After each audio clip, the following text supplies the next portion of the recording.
মোদী, আমাদের প্রধানমন্ত্রী, তারা আমাদেরকে ডিফাইন করবে কোনটাকে মব বলা হবে এবং কোনটাকে আন্দোলন বলা হবে।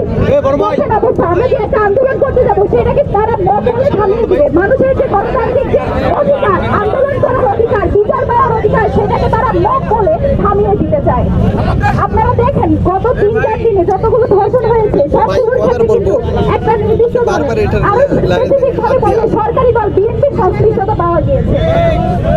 এই সংশ্লিষ্টতা পাওয়ার পরে আমরা যেরকম আগে দেখতাম ব্যক্তির দায় কোনো সংগঠন নেবে না, সেই ধরনের ভূমিকায় তারা আবার অবতীর্ণ হয়েছে। আপনারা দেখেন এই যে একটা দল তাদের সকল দায় ব্যক্তির উপর দিয়ে নিজস্ব যে দায় সেটা দিয়ে সরিয়ে দিচ্ছে। এই যে সে ধর্ষণ করে সেই ক্ষমতা সেই অনাধিকার পেয়েছে তার দল সরকারে আছে বলে এটাকে তারা অস্বীকার করে নিজেদের দায় যদি চায় তাহলে কিন্তু আমরা সেটা মেনে নিব না।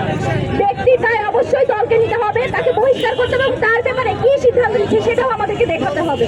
যদি তারা এটা না পারে তাহলে তারা বলুন জনগণ আন্দোলন সংগ্রামের মাধ্যমে তাদের যে ন্যায্য অধিকার, তাদের যে বিচার পাওয়ার অধিকার সেটা তারা আদায় করেনি, সেটাও তারা করতে দিবে না। মব বলে নাকি মব বলে আন্দোলন, যত ধরনের আন্দোলন সংগ্রাম সবগুলোকে তারা মব আখ্যা দিবে, কিন্তু নিজেরা যখন করবে সেটা হয়ে যায় বিক্ষোভ।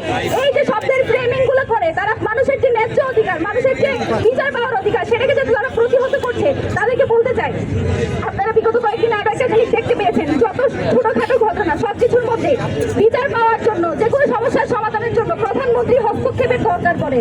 আমরা এই কালচারটা একদম বিগত সময়ে পৃথিবীতে যত যাই হয়ে যাক, যখন প্রধানমন্ত্রী হস্তক্ষেপ করেন তখন শুধুমাত্র সেই সমস্যার সমাধান পাওয়া যেত। হাসিনাকে হাসিনা বানিয়েছে কিন্তু এই কালচার। আমরা বাংলাদেশে আরেকটা কোনো হাসিনা দেখতে চাই না। তারেক রহমানকে আমরা হাসিনা হয়ে উঠতে দেখতে চাই না। এই ব্যাপারে তারেক রহমান কি সিদ্ধান্ত নিয়েছেন সেটা আমরা জানতে চাই এবং এই ব্যাপারে যতগুলো ধর্ষণ হয়েছে সেই ধর্ষণের ব্যাপারে জিরো টলারেন্স এই সরকার ঘোষণা করবে বলে আমরা তাদের উপর আশ্বাস রাখতে চাই, বিশ্বাস রাখতে চাই। ধন্যবাদ সকলকে।